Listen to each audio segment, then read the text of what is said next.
শুভেচ্ছা জানাচ্ছি। আজকে আলোচনা করব পাকিস্তানের একটি সাম্প্রতিক রাজনৈতিক ঘটনা প্রবাহ নিয়ে, এবং সেটি পাকিস্তান আফগানিস্তান সংকট নয়, যেটি নিয়ে গত 1 মাসেরও বেশি সময় ধরে পাকিস্তান এবং আফগানিস্তানের সীমান্তবর্তী অঞ্চলে ব্যাপক উত্তেজনা চলছে এবং দুই পক্ষেরই ব্যাপক হতাহত হয়েছে।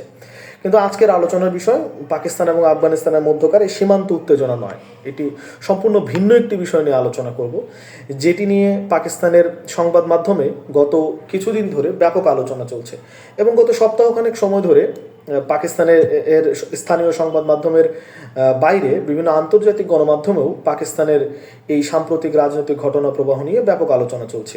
বিষয়টি হচ্ছে পাকিস্তানের বর্তমান সরকার, শেহবাজ শরীফের নেতৃত্বাধীন যে সরকার বর্তমানে পাকিস্তানে রয়েছে, তারা পাকিস্তানের সংবিধানকে 27তম বারের মতো সংশোধন করতে যাচ্ছে।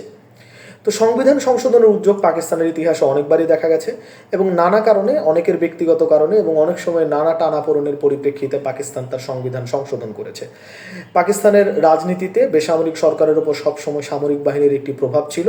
পাকিস্তানের ক্ষমতা কাঠামোতে সামরিক বাহিনী অন্যতম বড় একটি অংশীদার।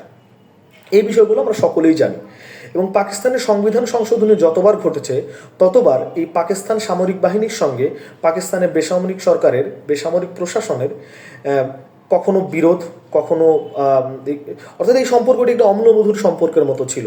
রাজনীতিবিদরা অনেক সময় সেনাবাহিনীকে পাশে নিয়েছে, নিজেরা সেনাবাহিনীর বন্ধু হতে গিয়েছে, আবার সেনাবাহিনীও তার মতো করে পাকিস্তানের এই রাজনীতিবিদদের নিয়ন্ত্রণ করার চেষ্টা করেছে। এরকম নানা কারণে বিভিন্ন পরিস্থিতিতে পাকিস্তানের সংবিধান সংশোধন হয়েছে। তো এবারে 27তম বারের মতো পাকিস্তানের সংবিধান সংশোধন হতে যাচ্ছে। পাকিস্তানের প্রধানমন্ত্রী শেহবাজ শরীফের নেতৃত্বাধীন সরকার এই সংবিধান সংশোধনের উদ্যোগ নিয়েছে এবং সংবিধান সংশোধনের উদ্যোগ নেওয়ার পর তারা প্রথমে শরণাপন্ন হয়েছে বর্তমান সরকারের অন্যতম বড় অংশীদার পাকিস্তান পিপলস পার্টির কাছে। পাকিস্তান পিপলস পার্টির বর্তমান যিনি আসলে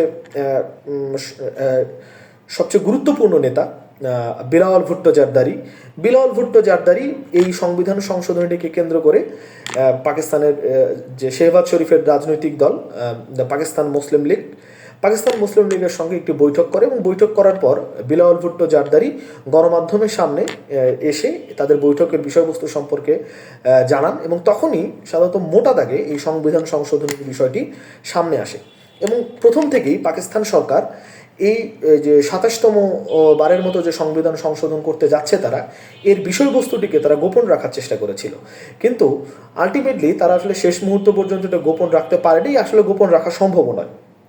এবং পরবর্তীতে এখন এটি নিয়ে, এর বিষয়বস্তু সামনে আসার পর এটি নিয়ে ব্যাপক আলোচনা চলছে। এখন আসলে জানা দরকার যে এটি আসলে কী কারণে এতটা গুরুত্বপূর্ণ। যে আমরা জানি যে আধুনিক রাষ্ট্র ব্যবস্থার মধ্যে যে বিচার বিভাগ, নির্বাহী বিভাগ এবং পার্লামেন্ট, এগুলোর একটি ক্ষমতার আলাদা আলাদা ক্ষেত্র রয়েছে এবং তারা তাদের নিজস্ব এখতিয়ার অনুযায়ী এই ক্ষমতাগুলো চর্চা করে থাকে এবং একটি সভ্য রাষ্ট্রে এই ক্ষমতা কাঠামোগুলো যার যার মতো করে যতটা সুচারুরূপে প্রতিপালন করা হয়, ওই রাষ্ট্র ততটা বিকশিত আকারেই সামনের দিকে হাজির হয় এবং প্রতিটি রাষ্ট্রই চেষ্টা করে বা প্রতিটি রাষ্ট্রের কাছেই বিদ্বজনরা বা বুদ্ধিজীবীরা এটাই প্রত্যাশা করেন প্রত্যেকটি রাষ্ট্র তার বিগত দিনের ভুল ভ্রান্তিকে কাটিয়ে সামনের দিকে এগুতে থাকবে এবং তার অতীতের যে ভুল সেগুলোকে শুধরে নেবে। কিন্তু পাকিস্তানের ক্ষেত্রে দেখা গেল যে এই বিচার বিভাগ, নির্বাহী বিভাগ এবং পার্লামেন্টকে কেন্দ্র করে তাদের যে ক্ষমতা কাঠামো রয়েছে সাংবিধানিকভাবে সারা বিশ্বব্যাপী আধুনিক রাষ্ট্র ব্যবস্থার মধ্যে যে ক্ষমতা কাঠামোগুলোকে নির্দিষ্ট করে দেওয়া রয়েছে, ক্ষমতার এখতিয়ার রয়েছে রাষ্ট্রের নির্দিষ্ট বিভাগের, সেটিকে উল্টানোর চেষ্টা করে যাচ্ছে পাকিস্তান সরকার এবং এই 27তম সংশোধনের মধ্য দিয়ে পাকিস্তানের রাষ্ট্র ব্যবস্থা এমন একটি জায়গায় পৌঁছাতে যাচ্ছে যেটি মনে হয় সারা বিশ্বে একটি অনন্য রাষ্ট্র ব্যবস্থাতে পরিণত হবে। এবং দেখা যায় যে বিশ্বের অনেক দেশেই কিছু অস্বাভাবিক রাষ্ট্র কাঠামোর নজির দেখা যায়, যেমন থাইল্যান্ড, মিয়ানমার এবং অন্যান্য সামরিক বাহিনী শাসিত অনেকগুলো দেশেই, এবং যাদের রাষ্ট্র এখনও রাষ্ট্র ব্যবস্থা সেইভাবে বিকশিত হয়নি, সেখানেও কিছু দেখা যায়। কিন্তু প্রতিনিয়ত এই রাষ্ট্রগুলো সামনের দিকে এগোনোর চেষ্টা করে। কিন্তু পাকিস্তান একটি পরমাণু শক্তিধারী, মানে পরমাণু অস্ত্রধারী রাষ্ট্র এবং সেটি বিশ্ব মানচিত্রে, বিশেষ করে এশিয়ার মানচিত্রে বেশ গুরুত্বপূর্ণ। বিশ্বের পরাশক্তিদের সাথেও তার লেনদেন রয়েছে, তার সম্পর্ক রয়েছে। পাকিস্তান অর্থনৈতিকভাবে অনেক বেশি দুর্বল হলেও তার পরমাণু অস্ত্র অধিকারী হওয়ার কারণে বিশ্বে তার একটি আলাদা অবস্থান রয়েছে এবং এরকম একটি রাষ্ট্র যখন এরকম একটি বিপর্যস্ত রাষ্ট্র ব্যবস্থার মধ্য দিয়ে প্রতিনিয়ত যাত্রা করে, তখন সেটি খুব আসলে গণতন্ত্রকামী মানুষের জন্য খুব অশনি সংকেত। তো এখন আসলে একটু আমরা বুঝতে চেষ্টা করি যে আসলে পাকিস্তান আসলে কি করার চেষ্টা করছে এই সংশোধনীটির মধ্য দিয়ে। তো পাকিস্তানের এই ২৭তম সংশোধনীর মধ্য দিয়ে বেশ কয়েকটি পরিবর্তন করতে যাচ্ছে। তো একে আসলে ৩টা স্তরে ভাগ করা যায় আসলে কি কি পরিবর্তন করতে যাচ্ছে। প্রথমত, পাকিস্তানের এই সংশোধনের মধ্য দিয়ে পাকিস্তান সরকার বিচার বিভাগের ক্ষমতা হ্রাস করতে যাচ্ছে। আরও স্পষ্ট করে বললে পাকিস্তানের সুপ্রিম কোর্টের ক্ষমতা হ্রাস করতে চলেছে। দ্বিতীয়ত, পাকিস্তান সরকার পাকিস্তানের যে সামরিক বাহিনীর প্রধান ফিল্ড মার্শাল অসীম মুনির, তার ক্ষমতার পরিধিকে আরও বিবর্ধিত করতে যাচ্ছে, অর্থাৎ তাকে আরও ক্ষমতায়িত করতে যাচ্ছে। সামগ্রিকভাবে পাকিস্তানের যে সামরিক বাহিনী মিলিটারি কমান্ডার স্ট্রাকচার, অর্থাৎ পাকিস্তানের সামরিক বাহিনীর যে ক্ষমতা চর্চার যতগুলো হায়ারার্কি মেনটেন করা হয়, সেটিকে আসলে বড় ধরনের রদবদল করতে যাচ্ছে। মোটা দাগে এটিকে যদি বিস্তৃত করে বলা যায়, পাকিস্তানের সেনা, নৌ এবং বিমান এই 3টি বাহিনীর মধ্যে যে মিলিটারি কমান্ডের একটি যে ভারসাম্য রয়েছে, সেই ভারসাম্যটিকে সম্পূর্ণরূপে ভেঙে দিয়ে পাকিস্তান সামরিক বাহিনীটিকে এই কমান্ড স্ট্রাকচারের কেন্দ্রে রেখে একটি নতুন করে প্রতিরক্ষা কৌশল, প্রতিরক্ষা কাঠামো তৈরি করছে পাকিস্তান সরকার। এবং তৃতীয়ত, পাকিস্তান সরকার তার কেন্দ্রীয় সরকারের ক্ষমতা এবং প্রাদেশিক সরকারগুলোর ক্ষমতার মধ্যে ভারসাম্যে একটি নজিরবিহীন পরিবর্তন করতে যাচ্ছে। কিন্তু পাকিস্তানের গণমাধ্যমগুলোতে সবচেয়ে বেশি যে দুটি বিষয় নিয়ে আলোচনা হচ্ছে, সেটি হচ্ছে পাকিস্তানের এই বিচার বিভাগের ক্ষমতা হ্রাস এবং সেনাপ্রধানকে নিরঙ্কুশ ক্ষমতা প্রদানের সেনাবাহিনীকে নিরঙ্কুশ ক্ষমতা প্রদানের জন্য যে সংশোধনী হচ্ছে, এই দুটো প্রেক্ষাপট নিয়ে ব্যাপক মাত্রায় আলোচনা হচ্ছে। বিশেষ করে পাকিস্তানের যে মানবাধিকার সংগঠনগুলো রয়েছে, তারা এটি নিয়ে বেজায় সোচ্চার। দেখা যাক যে আমরা একটু ব্যাখ্যা করার চেষ্টা করছি, বলার চেষ্টা করছি আমি যে আসলে এই বিচার বিভাগকে কেন্দ্র করে কি কি প্রস্তাবনা আসলে এই সংবিধানে আনা হচ্ছে। তো যেটি দেখা যাচ্ছে যে পাকিস্তান এই ২৭তম সংশোধনীর মধ্য দিয়ে যে পাকিস্তানে একটি আলাদা ফেডারেল কনস্টিটিউশনাল কোর্ট প্রতিষ্ঠা করছে। এটিকে বলা হচ্ছে এফসিসি, অর্থাৎ ফেডারেল কনস্টিটিউশনাল কোর্ট।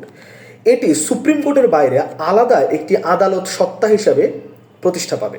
মানে হচ্ছে যে পাকিস্তানের সুপ্রিম কোর্ট এতদিন সংবিধানের ব্যাখ্যাকারী হিসাবে বা সাংবিধানিক নানা সংকটজনক মুহূর্তে সংবিধানের যে ব্যাখ্যা প্রদান করছে, পাকিস্তানের সুপ্রিম কোর্ট বিভিন্ন সময় এটি দেখা গেছে যে পাকিস্তানের বিভিন্ন সাংবিধানিক সংকটের সময় কিংবা সংবিধানের পার্লামেন্টের বিভিন্ন আইন প্রণয়নকে সেটির যে এখতিয়ার পাকিস্তানে, অর্থাৎ সংবিধানকে কেন্দ্র করে যে কোনো ধরনের ব্যাখ্যা বিশ্লেষণের যে এখতিয়ার সুপ্রিম কোর্টের রয়েছে, সেটিকে কাটছাঁট করতে যাচ্ছে এই নতুন সংশোধনী। পাকিস্তানের ফেডারেল কনস্টিটিউশনাল কোর্ট যেটি প্রতিষ্ঠিত হতে যাচ্ছে, এটি এখন এই যে সংবিধানের ব্যাখ্যা বিশ্লেষণের কাজ এটি করবে। অর্থাৎ পাকিস্তান যদি সামনের দিকে কোনো সাংবিধানিক ব্যাখ্যার প্রয়োজন পড়ে পাকিস্তান রাষ্ট্র কাঠামোর যে কোনো সংকটজনক মুহূর্তে, তবে পাকিস্তান সরকার এই ফেডারেল কনস্টিটিউশনাল কোর্টের শরণাপন্ন হবে কিংবা ফেডারেল কনস্টিটিউশনাল কোর্ট এটির ব্যাখ্যা প্রদান করবে। সুপ্রিম কোর্টের এখানে আর কোনো কর্তৃত্ব থাকবে না। এবং এর বাইরে যে বিচারকদের নিয়োগের ক্ষেত্রেও এই কাটছাঁট করা হচ্ছে। বিচারক নিয়োগের ক্ষমতা তুলে যাচ্ছে পার্লামেন্টের হাতে। মোটামুটিভাবে সুপ্রিম কোর্টকে তার যে ক্ষমতার এখতিয়ার পাকিস্তানের সংবিধান দিয়েছিল, যে আধুনিক বিশ্ব ব্যবস্থায় যে অন্যান্য দেশের সভ্য রাষ্ট্র কাঠামোর মধ্যে সুপ্রিম কোর্টকে বা আদালতকে, বিচার বিভাগকে, জুডিশিয়ারিকে যে ক্ষমতা দেওয়া হয়েছিল, যে তার একটি আলাদা ক্ষমতা চর্চার ক্ষেত্র রয়েছে, সেটিতে একটি বড় ধরনের পরিবর্তন আসছে। এবং পাকিস্তানের বিরোধী দলীয় পাকিস্তানের বিভিন্ন যে বিরোধী দলগুলো এবং মানবাধিকার সংগঠনগুলো একে বলছে জুডিশিয়ারির মৃত্যু পরোয়ানা, বলছে একে যে পাকিস্তান জুডিশিয়ারির মৃত্যু পরোয়ানা হবে ২৭তম সংশোধনী পাশ হলে। এবং সত্যিকার অর্থে কিন্তু আসলে তাই। যদি আসলে বিচারক নিয়োগের ক্ষমতা থেকে শুরু করে পাকিস্তানের পার্লামেন্টে যে কোনো আইন পাশ হলে সেটির ব্যাখ্যা বিশ্লেষণ, সংবিধানের যে কোনো অনুচ্ছেদের ব্যাখ্যা বিশ্লেষণ, সেগুলোর ক্ষমতা যদি আসলে ফেডারেল কনস্টিটিউশনাল কোর্টে যায়, সেটি আসলে একটি পাকিস্তানের একটি নিরঙ্কুশ ক্ষমতা চর্চা, নির্বাহী বিভাগের নিরঙ্কুশ ক্ষমতা চর্চা দেশে পরিণত হবে। কারণ এই উদ্বেগের আরও একটি বড় কারণ হচ্ছে ওই ফেডারেল কনস্টিটিউশনাল কোর্টের যে বিচারক নিয়োগ করবেন প্রধানমন্ত্রী এবং প্রেসিডেন্ট মিলে, এটি হচ্ছে মূলত সংকটের জায়গা। এখন এই নতুন যে আদালত প্রতিষ্ঠিত, পাকিস্তানের যে বিশেষজ্ঞরা বা বুদ্ধিজীবীরা তারা বলছে যে এই পাকিস্তানের যে ফেডারেল কনস্টিটিউশনাল কোর্ট প্রতিষ্ঠিত হবে, এর মধ্য দিয়ে কি পাকিস্তানের দুটি প্রধান বিচারপতির যুগে প্রবেশ করবে? কারণ পাকিস্তানের সুপ্রিম কোর্টের একজন প্রধান বিচারপতি থাকবেন, আবার একইভাবে ফেডারেল কনস্টিটিউশনাল কোর্টের আলাদা একজন বিচারপতি থাকবেন। তাহলে কি দুটি প্রধান বিচারপতির দেশে পরিণত হবে পাকিস্তান? বিশেষজ্ঞদের কাছ থেকে অর্থাৎ বুদ্ধিজীবীদের কাছ থেকে এই প্রশ্নটি উঠে আসছে। এর বাইরেও আরও নানান বিষয় রয়েছে যেগুলো, কিন্তু মূল বিষয়টি হচ্ছে যে পাকিস্তানের সুপ্রিম কোর্টের যে ক্ষমতার লাগাম, সেটিতে আসলে ক্ষমতার লাগাম টানতে যাচ্ছে এই পাকিস্তানের নির্বাহী বিভাগ এবং পার্লামেন্টের উপরেও, যে পার্লামেন্টের যে আইন প্রণয়ন হবে সেটির উপরেও আসলে সুপ্রিম কোর্টের বলার কোনো কিছু থাকছে না। এবার দ্বিতীয় যে বিষয়টি, সেটি হচ্ছে যে বর্তমানে পাকিস্তানের মিলিটারি কমান্ড স্ট্রাকচারে যে সেনাবাহিনী, নৌবাহিনী এবং বিমান বাহিনী, এই তিন বাহিনীর মধ্যে একটি ক্ষমতার ভারসাম্য তৈরি করার জন্য প্রত্যেকটি দেশেই এর একই রকম ধরনের একটি চর্চা থাকে যে ভারসাম্য আনার জন্য একটি ব্যবস্থা থাকে, এটা কমান্ড স্ট্রাকচার থাকে। এই কমান্ড স্ট্রাকচারের মধ্যে তিন বাহিনীর প্রধানকে তিনটি আলাদা আলাদা জায়গায় তার মতো করে তার অবস্থান তৈরি করে দেওয়া রয়েছে সাংবিধানিকভাবে। কিন্তু পাকিস্তানি সংবিধান সংশোধনের মধ্য দিয়ে পাকিস্তানের সেনাবাহিনীর প্রধানকে, অর্থাৎ সেনাপ্রধান ফিল্ড মার্শাল অসীম মুনিরকে চিফ অফ ডিফেন্সের মর্যাদায় অধিষ্ঠিত করতে যাচ্ছে। অর্থাৎ তিনি প্রতিরক্ষা বাহিনীর ক্ষমতা চর্চার সর্বময় কর্তৃত্বের অধিকারী হতে যাচ্ছেন। এবং আরও গুরুত্বপূর্ণ বিষয় হচ্ছে যে এই বর্তমান যে স্ট্রাকচার রয়েছে সেটির মধ্যে যে সেনাবাহিনী এবং বেসামরিক সরকারের মধ্যে যে একটি ক্ষমতার ভারসাম্য রয়েছে সেটিকেও নস্যাৎ করে দেওয়া হচ্ছে। সেনাবাহিনীকে এমন এক ক্ষমতা অধিষ্ঠিত করা হচ্ছে যেটি আসলে সাংবিধানিকভাবে তিনি সর্বোচ্চ কর্তৃত্ববান ব্যক্তি বলে পরিণত হবেন বলে মনে করা হচ্ছে। এবং এই সংশোধনী যদি সত্যিকার অর্থে বাস্তবায়ন হয়, আসলে এরকম একটি প্রশ্ন সামনের দিকে আসবে যে পাকিস্তানের সর্বোচ্চ ক্ষমতাশালী ব্যক্তি আসলে কে, সেনাপ্রধান নাকি প্রেসিডেন্ট? এরকম একটি ধূম্রজালের মতো পরিস্থিতি তৈরি হতে যাচ্ছে এই সংশোধনীর মধ্য দিয়ে। তো মোটা দাগে পাকিস্তানের যে ক্ষমতা কাঠামোর মধ্যে সেনাবাহিনীর এমনিতেই যে প্রভাব রয়েছে, এই সংশোধনের মধ্য দিয়ে সেই প্রভাব আরও চতুর্গুণ বৃদ্ধি করা হচ্ছে। এর মধ্য দিয়ে পাকিস্তানের যে স্বাভাবিক বেসামরিক ক্ষমতার সঙ্গে সামরিক ক্ষমতার যে ভারসাম্য পাকিস্তানের রাষ্ট্র ব্যবস্থার মধ্যে, যেটা কোনোদিনই ছিল না, সেই ভারসাম্যহীন পরিস্থিতিকে আরও ভারসাম্যহীন করার জন্য এই ২৭তম সংশোধনী যাবতীয় আয়োজন এবং বন্দোবস্ত করেছে। পাকিস্তানের পার্লামেন্টের উচ্চকক্ষ সিনেটে ইতোমধ্যে এই প্রস্তাবটি নিয়ে ব্যাপক আলোচনা হচ্ছে এবং পাকিস্তানের যে সরকার, পাকিস্তান মুসলিম লীগ এবং পাকিস্তান পিপলস পার্টির ক্ষমতা ভাগাভাগির যে সরকার, তাদের হাতে যে সংখ্যাগরিষ্ঠতা রয়েছে তার মধ্য দিয়ে তারা সহজেই এই বিলটি উচ্চকক্ষে এবং নিম্নকক্ষে পাশ করে ফেলতে পারবে। তাদের কাছে এই প্রয়োজনীয় সংখ্যাগরিষ্ঠতা রয়েছে, যেটি পাকিস্তানের গণমাধ্যমের খবর। ইতোমধ্যে সকল ধরনের আয়োজন সম্পন্ন করা হয়েছে, ক্যাবিনেটের অ্যাপ্রুভাল পর্যন্ত নেওয়া শেষ হয়েছে। এটি এখন শুধু পার্লামেন্টে পাশ করা বাকি। উচ্চকক্ষ এবং নিম্নকক্ষে পাশ করলেই এটি রাষ্ট্রপতির কাছে যাবে, পরে সেটি রাষ্ট্রপতির স্বাক্ষর হয়ে গেলেই এই বিলটি আইনে পরিণত হবে। এবং বলা হচ্ছে এটি একটি সময়ের ব্যাপার মাত্র। এবং আশ্চর্য বিষয় হচ্ছে পাকিস্তান সরকার এটি খুব তাড়াহুড়ো করছে এই বিলটি নিয়ে। বর্তমানে পাকিস্তানের প্রধানমন্ত্রী শেহবাজ শরীফ বিদেশ সফরে রয়েছেন, তার বিদেশ সফরের মধ্যেও তড়িঘড়ি করে এই সংবিধান সংশোধনের যাবতীয় আয়োজনকে সামনের দিকে এগিয়ে নেওয়া হচ্ছে। তিনি নানা ভার্চুয়াল মিটিংয়ে থেকে এই সংক্রান্ত কার্যক্রম দেখভাল করছেন। এবং স্বাভাবিকভাবেই পাকিস্তানের যে প্রধান বিরোধী দল ইমরান খানের নেতৃত্বাধীন তেহরিকে ইনসাফ, তারা এই প্রস্তাবের এই বিলের বিরোধিতা করছে এবং অন্যান্য যে ছোটোখাটো দলগুলো রয়েছে তারাও এই বিরোধিতায় সরব রয়েছেন। আফগানিস্তানের সঙ্গে সীমান্ত উত্তেজনা এবং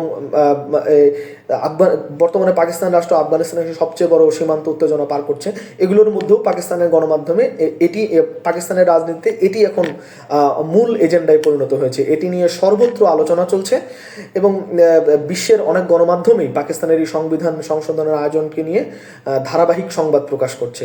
এটি নিয়ে নানা বিশ্লেষণী সংবাদ দেখা যাচ্ছে এবং এগুলোর পরিপ্রেক্ষিতে একটি বিষয় আসলে বোঝা দরকার যে হঠাৎ করে পাকিস্তান সরকার সরকার কেন আসলে এই ধরনের একটি সংশোধনী করতে চাইল।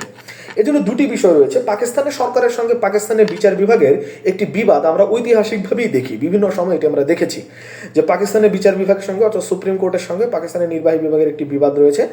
বেসামরিক সরকারের একটি বিবাদ সবসময় লক্ষ্য করা যায় এবং পাকিস্তানের যে রাজনীতিকরা তারা সবসময় সুপ্রিম কোর্টের এই ক্ষমতার এখতিয়ার, তারা যেভাবে তাদের একচ্ছত্র নিরঙ্কুশ ক্ষমতা চর্চা, যা ইচ্ছা তাই করার ক্ষমতার মধ্যে যে মাঝে মাঝেই তারা বাদ সাধেন সুপ্রিম কোর্ট অর্থাৎ বিচার বিভাগ, এটি নিয়ে তারা বেজায় অসন্তুষ্ট। এটির পাকিস্তানের রাজনীতিকরা বিভিন্ন সময় প্রকাশ করেছেন।